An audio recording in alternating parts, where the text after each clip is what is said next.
this video is for all my homeschool mamas who may be ready to embrace change moving forward in their homeschool journey because it's a new year.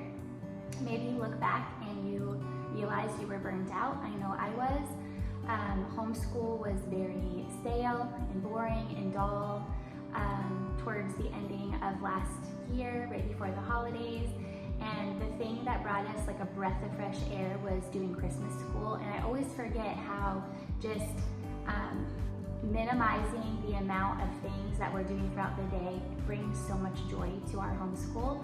So here is my reminder to myself and to you that you don't have to add so many things into your day to feel like you're giving your kids a really good education. I honestly think it's the opposite. I think it's less is more, because you're really diving deeper when you can actually do less. So I was looking over our goals from 2024 and I saw that I got off track, and I'm reanalyzing our goals for 2025. So this year I just want more connection. I want minimal homeschool. I want our days to be, real life, but also more magical. So I'm going to be sharing ways that I am going to make that happen. So before I get started, I wanted to just share that if you would please subscribe. This channel takes up a lot of my time away from my kids and my family. And honestly, I almost shut it down because I wasn't sure if I should keep going. Wanted to come on and keep making videos about homeschooling and the minimal lifestyle. So if that's up your alley, please subscribe. The first thing that I'm going to stop doing is I'm going to stop comparing myself to others. So I am no longer on Instagram and I am no longer on Facebook, which is ideal for someone like me because I can fall into that pit of comparing what other moms are doing with their kids, and it makes me feel like I'm wrong or I'm being a bad mom or I'm not good enough because I'm not doing those things. And I'm just here to tell you that you were created to be your child's mother, and you were created to know exactly what your child needs. So if we pay attention to that and not focus on anybody else, our homeschools are going to be so delightful because we're actually focusing in on the needs of our kids rather than the needs of kids we don't even know on social media, right? So now that I am not on there anymore, I am no longer doing that, and I'm no longer catching myself doing that too. Sometimes I can walk away from like mommy social groups or like events where I'm around other moms, and I can kind of find myself feeling down in those ways too. But I've shifted my perspective on that a little bit because I just tell myself, listen, that's their life and their children, and this is my life and my children. So it kind of like stops that negativity and that comparing game when you just stop it in its tracks and you're aware that you're doing it. So I've been doing that more often. And number 2 is just allowing more time for play. I've been listening a lot to the podcast 1,000 Hours Outside. And if you don't know about Jenny Urich's podcast, she also has several awesome books for homeschool moms. I would beg you to go on there and listen to some of the most recent podcasts where they just talk about how important play is. And in the latest episode that I listened to, it was an interviewee who wrote a book about play and how play is even so important for even older kids, that we forget that our older kids, I have a 14-year-old and 11-year-old, one's going into high school very soon and one's going to middle very soon. We forget that they need that unstructured outside play, risky play where we're not in the way telling them what to do. And over the holiday break, all of the neighborhood kids were on break too, so it was so fun to see my kids outside getting muddy, doing risky play, riding dirt bikes, riding scooters, electric scooters up and down the roads, just kind of being crazy. It's so nice to see that because during the school week, we do see friends, but we don't have a lot of opportunity for that risky outdoor play that I really want to bring back. Next is bringing back podcasts and documentaries. So in the past, we would listen to like a podcast or a documentary on TV. We would have certain nights designated to those things on nights that we weren't doing anything. So like Thursday nights was always like our survivor night. And I want to bring that back. I really miss that. And we would watch like all of the Alone series or Outdoor Boys on YouTube. There's just so many good documentary style shows that you can actually have fun watching and also learn at the same time. I want to do that, and there's so many podcasts that I was researching that just are so beneficial, where you're actually learning while you're listening, and the kids don't really always know they're learning because it's not coming out of a book and it's not coming off of the internet. It's actually, you know, you're listening to it and you're gaining knowledge as you go. A few that I thought looked really good was Geeking Out, and then History for Kids, and then there was one about myths, and there was another one called Blurry Creatures, which I did start with my son when he was like probably like a new 12-year-old, and I thought it was a little bit over his head. It was more for like, I would say, young adults, you know, maybe later teens, but I'm going to try to bring that back for him because he has so many questions about those things that I thought it would be very interesting to listen to that with him and just talk about some of the, you know, mysteries of our world and how the Bible kind of ties in with it. So let me know if there's any other podcasts that you recommend that kind of fit that realistic, nonfiction type learning that I'm looking for. Another thing that we used to do that we haven't done in a really long time was games. So we have games, they've been sitting on the shelf for such a long time. I did end up purging our games when I did my purge-a-thon before the holidays, and I was looking at getting some new games to add on to the shelf because all the old games were from when my kids were really little, like Guess Who and things like that, and it was so hard to purge those, knowing that, you know, we used to play them like every day.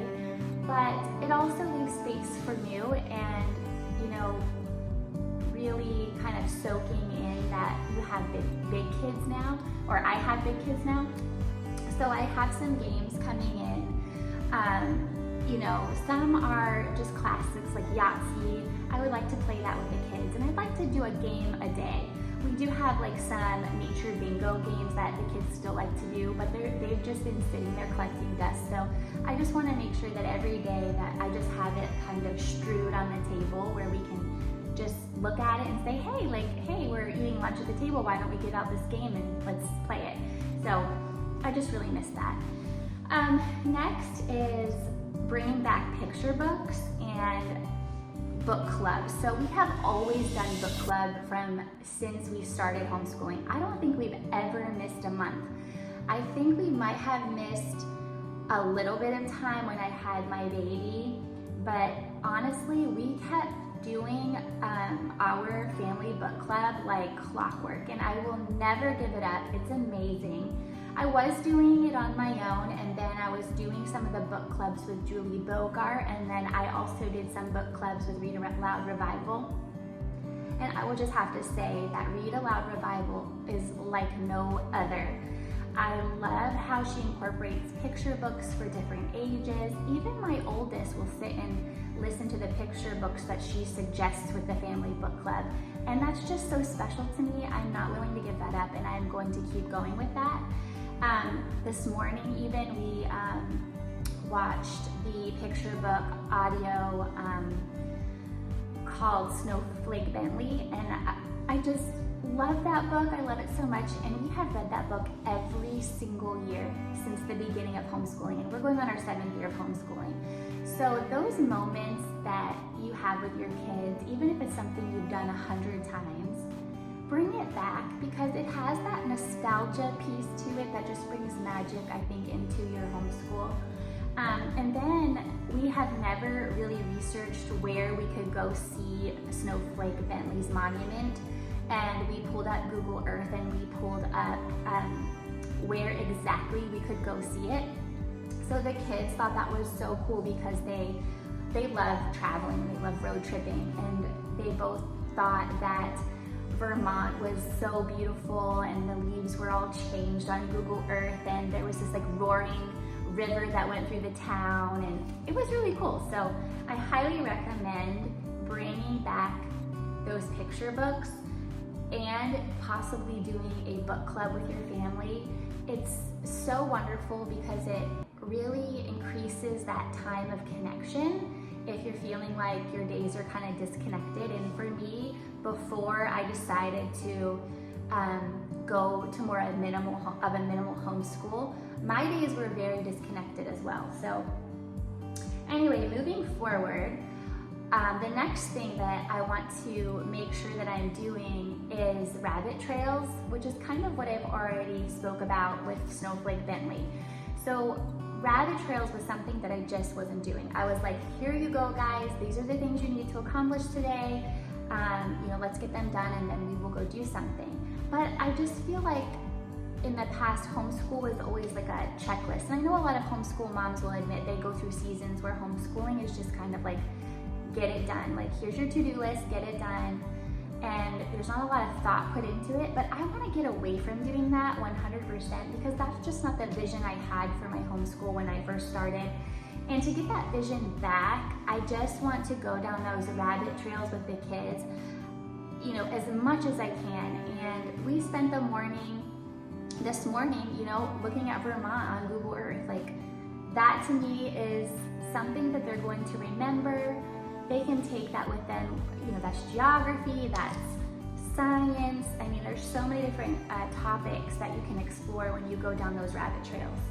So I highly recommend doing that over really anything else. It's so important.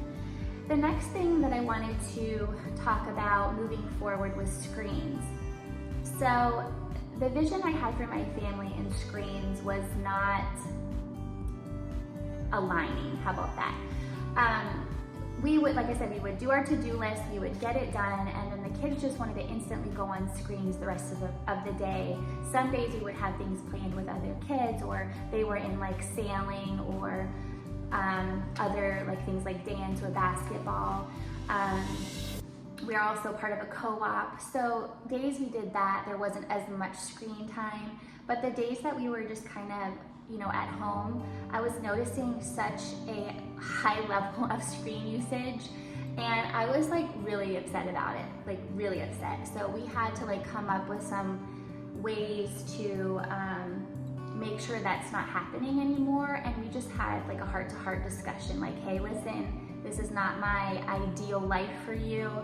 I'd like to see us out doing things after we're done with homeschool, and then my new rule is that after 6 o'clock, when we have all eaten dinner together and we have cleaned up the table and we have blessed the home, whether that means putting things away or getting ready for the next day, then we can have some screen time, whether that's an hour or maybe an hour and a half at the most. Sometimes we will decide if we want to watch something like a documentary or if we want to spend our time watching a movie together, things like that. So I am so glad that I brought that up with them, because I felt like my boundaries were just being crossed and that my boundaries were being trampled on and not cared about. So it's been going really well, and I'm now feeling like we're good. So next is that I really wanted to bring back was the hands-on life projects and interest-led learning. So,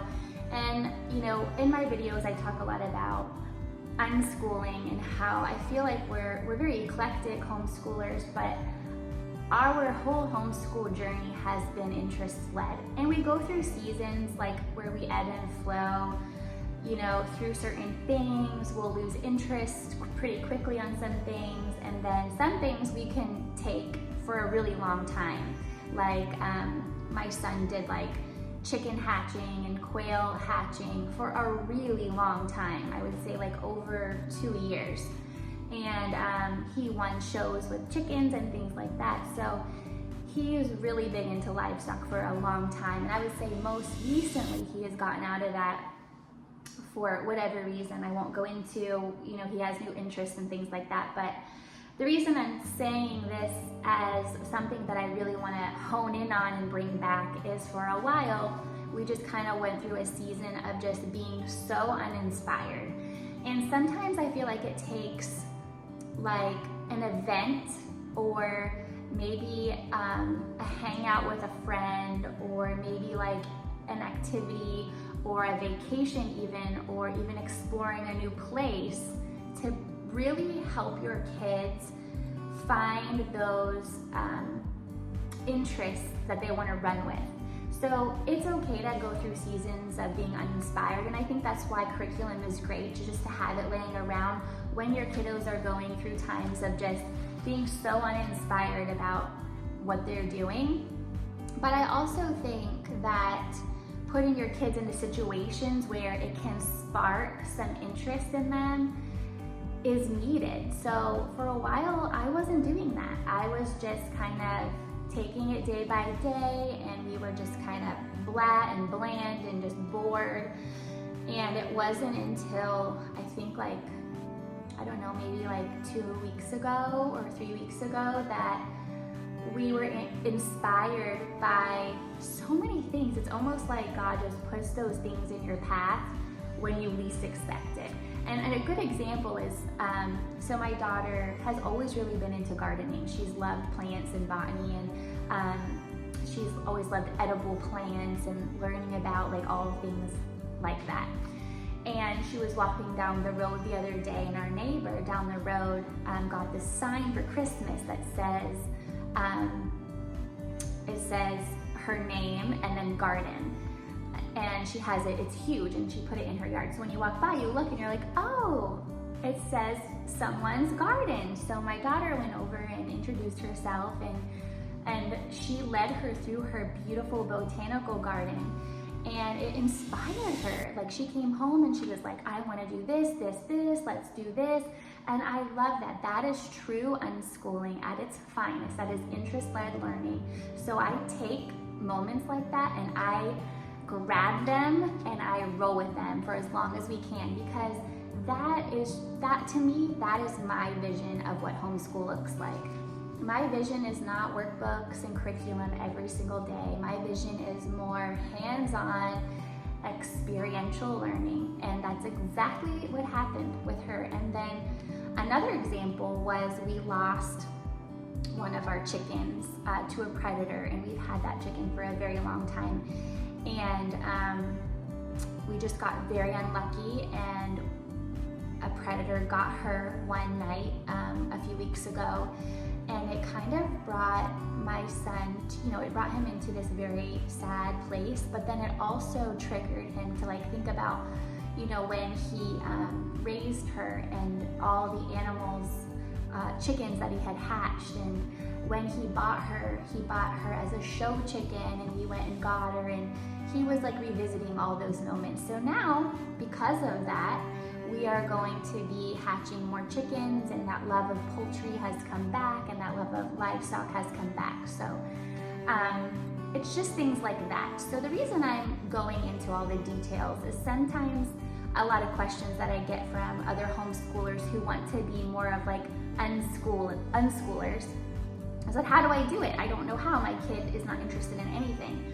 And what I say is you just kind of have to wait it out. You wait it out until you find their interests, and then, like I said, you just grab it and you run with it. So we're going to be doing more of that this year for sure. Next, I'm bringing in subscriptions. So we stopped subscriptions for quite a while just to save money, and some of the subscriptions that we had, I really wasn't happy with, because we would get them, the kids would do them, which is great, but then they would just sit here on the table and we would throw them away, which is very wasteful. It's not minimal, and it just felt like a waste of money. So I revisited some subscriptions that we had in the past that were so fun, and that I feel like we, they are wasteful in a way, but I feel like we will be learning. So it kind of makes me feel more justified buying them and doing them. So one thing that we're going to bring back is the Snack Crate by Universal Yums. It's terrible for you, but the kids learned so much. So it's basically a snack crate that gets delivered to your home once a month. It's from a country that you may be interested in. We are doing some Asian countries, and I handpicked like 4 more countries. And you read about the country, you eat the snacks from the country, and then that's it. So they wanted to do that, and then we've done Mel Science in the past, which is phenomenal. I would just say that we've done so many that they were getting bored of it, and that's why we quit the subscription. And it is something that you can reuse maybe once or twice with other children, but then for the most part, I would say you hold on to the experiment probably for a little while, display it on your table, and then naturally you're going to toss it and throw it away. So we're bringing back those 2 for our homeschool to spice it up a little bit. Next is just having some conversations with myself regarding what it is that I'm requiring my kids to do and know. So every year, you know, I have expectations for them regardless of whether they're unschooled or not. I have my own expectations that I want them to do. And that's always been math, reading, and writing, the 3 R's. And I really had to dig deep in the past few weeks, looking at the things that I was having them do and like asking myself, you know, is this even necessary? And I've come up with that I have my almost high schooler doing a grammar workbook. And although I think it's very necessary to know basic grammar, I don't feel that it's necessary to know like what a prepositional phrase is. I think that's just silly. Most adults don't even know what that is. And I know for him, if he does want to go to university, that I will be able to get him there if needed to take a class in English or whatever.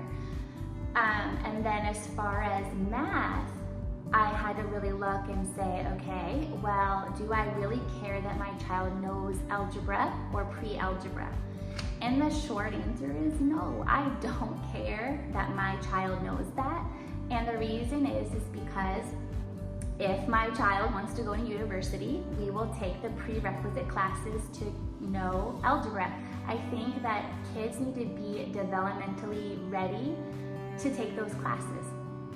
I wasn't developmentally ready to take them, and I failed them over and over and over again when I went to school. And I felt like nobody helped me. So when I did get to college, I had to take the prerequisite classes, and I had to hire a tutor, and I did it. I made it. It wasn't very hard. It wasn't too bad. So that's kind of my thoughts on that. And my other thoughts on that is that my kids, I think, are going to be entrepreneurs. I don't know. We will see. But meeting them where they are. So I always used to be like, okay, you're going to do this and this. These are my requirements. But then I never thought of meeting them where they are. And what I mean by that is if I had a child that's, say, that's interested in mechanics, math should be mechanically related. So learning the metric system, that's mechanically related. That is something that I have a hard time with. But my child may pick that up so quickly, and it's important that he knows that if he plans on going on to a career or a trade that involves those things. My daughter, she's too little to really know, but focusing on those basic skills rather than have her working on, like, say, exponents, which is where most like math curriculum has a 5th grader right now, is exponents and pre-algebra. Instead of that, maybe honing in and really knowing how to like budget, or doing fractions with cooking and baking, how to triple a batch or how to double a batch is much more, I think, needed than those things that I mentioned. So I won't go too far into that, but just meeting them where they are and going from there. I don't think that they need to know that deep of a level of math and things at this age. Next is history. So I wanted to bring back history in our homeschool because I haven't really done a lot of history with them. They're mostly like sciencey kids. And to me, history is important, but I wanted an opportunity to learn real history. So I was looking at the Tuttle twins history textbook 1 and 2. If you have any knowledge about that and think that's a good option, let me know in the comments, because that's what I'm looking for. I'm looking for specifically an American history textbook or book that we can have like discussion points on. And then I thought it would be so fun to go through each topic of American history from the beginning until modern times by watching film. And I got this idea because I saw an interview with Ryan Gosling and his mom. He was kind of like an unschooler too. And in this interview, his mom said that he had a terrible time doing his like homeschool and like reading and things, but he could do it. Like he just needed that little push.